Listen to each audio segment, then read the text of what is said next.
Bharatiya Janata party की चुनाव से पहले की रणनीति कामयाब होती नजर आ रही है। हालांकि चुनाव के पहले की रणनीति की कामयाबी इस बात की गारंटी नहीं होती कि पार्टी चुनाव जीत ही जाएगी, लेकिन इससे नेताओं में, कार्यकर्ताओं में और मतदाताओं में एक सकारात्मक संदेश जाता है। देखिए, महज 6 महीने पहले विपक्षी गठबंधन के बारे में सकारात्मक संदेश बना था, एक माहौल बना था जब विपक्षी पार्टी एकजुट हो गई थी और एक के बाद एक 4 बैठकें हुई और उन बैठकों से हुंकार भरी गई। ये प्रचार हुआ कि भाजपा के हर उम्मीदवार के खिलाफ विपक्ष एक साझा उम्मीदवार रखेगा। मनोवैज्ञानिक स्तर पर देश के मतदाताओं में एक बड़ा संदेश गया था। विपक्ष के नेताओं में भी ये धारणा बनी थी कि सकारात्मक स्थिति बनती नजर आ रही है, ठीक वैसे ही जैसे अब भाजपा और उसके गठबंधन को लेकर बन रही है। महत्वपूर्ण बात यह है कि 6 महीने पहले विपक्ष की जो स्थिति थी उससे भाजपा में चिंता भी बढ़ी थी, लेकिन भाजपा ने उसका समाधान निकाला, उसके लिए रणनीति तैयार की। अब उसने टेबल को टर्न कर दिया है, उसने ऐसी रणनीति की है जिससे धारणा बदल गई है। महत्वपूर्ण बात यह है कि जुलाई में भाजपा ने 38 पार्टियों के साथ एनडीए की बैठक की, लेकिन जल्दी ही उसको ये समझ आ गया कि आकार में विपक्ष से बड़ा गठबंधन बनाना अच्छी रणनीति नहीं है। ऐसे में भाजपा की चुनाव पूर्व रणनीति की कामयाबी में 2 अहम बातें हैं, उसको समझ लेते हैं। पहली बात यह है कि ये उसने अपनी कमजोरी को समझा, भारतीय जनता पार्टी ने, और उस पर काम किया, और साथ में विपक्षी गठबंधन की ताकत को भी पहचाना और उस पर भी रणनीति बनाई। दूसरी बात यह है कि अपनी कमजोरी को दूर करने के लिए यथासंभव प्रयास किए गए। नीतीश कुमार की पहल पर विपक्षी गठबंधन ने ऐसी एकता दिखाई थी, उससे भाजपा को अपनी कमजोरी का एहसास हुआ था। इसीलिए जिस दिन महागठबंधन इंडिया की बैठक हुई, वहीं उस दिन एनडीए की भी बैठक हुई, लेकिन उसके बाद यह एहसास हुआ और फिर कैसे तस्वीर बदली, ये आप आगे देखेंगे। भाजपा की कमजोरी 2 स्तर पर थी। पहला, सामाजिक समीकरण। यही वजह थी कि विपक्ष लगातार ओबीसी, एससी, एसटी, इन सब मुद्दों को लगातार अपनी रणनीति में लेकर आ रहा था। और दूसरा, विपक्षी गठबंधन की पार्टियों को मजबूत असर वाले राज्यों में उसका कमजोर होना। सबसे महत्वपूर्ण है कि अगर किसी पार्टी को अपनी कमजोरी का पता चल जाता है तो उसे दूर करना बहुत आसान हो जाता है। भाजपा ने अपनी इन दोनों कमजोरियों को पहचाना। उसने उन राज्यों की पहचान की जहां विपक्षी गठबंधन उसको नुकसान पहुंचा सकता था। उन राज्यों में अपने को मजबूत करने और साथ साथ विपक्ष को कमजोर करने का भरपूर प्रयास किया गया। भाजपा का यह प्रयास काफी हद तक कामयाब हो गया। हकीकत यह है कि भाजपा को इसमें ज्यादा प्रयास करने की जरूरत ही नहीं पड़ी।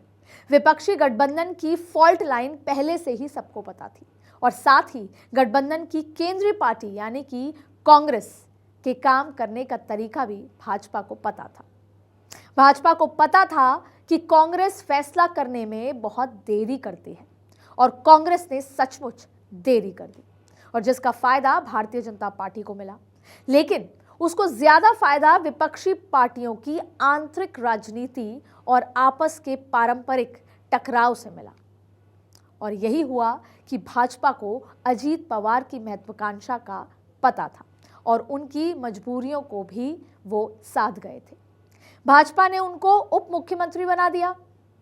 48 लोकसभा सीटों वाले राज्य महाराष्ट्र में भाजपा भले अभी बहुमत मजबूत उसका नहीं नजर आ रहा, लेकिन उसने विपक्ष को कमजोर कर दिया है। महाराष्ट्र के बाद उसके लिए दूसरा कमजोर राज्य था कर्नाटक, जहां विधानसभा चुनाव में वोकालिगा वोट कांग्रेस की ओर जाने से भाजपा और एचडी देवेगौड़ा की पार्टी को, जेडीएस जिसको कहते हैं, दोनों को नुकसान हुआ था। सो भाजपा ने दुश्मन के दुश्मनों को दोस्त बना लिया। डीके शिव कुमार की वजह से वोकालिगा वोट पर मंडरा रहे खतरे को देखते हुए एचडी देवेगौड़ा ने भाजपा के साथ तालमेल कर लिया। हालांकि तब भी यही नहीं कहा जा सकता कि भाजपा और जेडीएस राज्य की 28 लोकसभा सीटों में से अपनी 27 सीटें बचा लेंगे, लेकिन वहां अपने को मजबूत करके भाजपा ने नुकसान कम करने का पूरा प्रयास किया है। देखिए, भाजपा को नीतीश की महत्वाकांक्षा और गठबंधन के अंदर की खींचतान का भी अंदाजा था और जबरदस्त राजनीतिक लचीलेपन दिखाते हुए नीतीश कुमार से फिर तालमेल कर लिया। नीतीश को मुख्यमंत्री बनाए रखते हुए उनकी पार्टी जनता दल यू, यानी जिसे जेडीयू कहा जाता है, जनता दल यू की एनडीए में वापसी करा दी। और ऐसे में बिहार में जहां एनडीए को सबसे ज्यादा नुकसान की संभावनाएं दिख रही थी, जहां से इंडिया गठबंधन की नींव रखी गई थी, वहां लगभग अब वो संभावनाएं कमजोरी की खत्म हो गई हैं।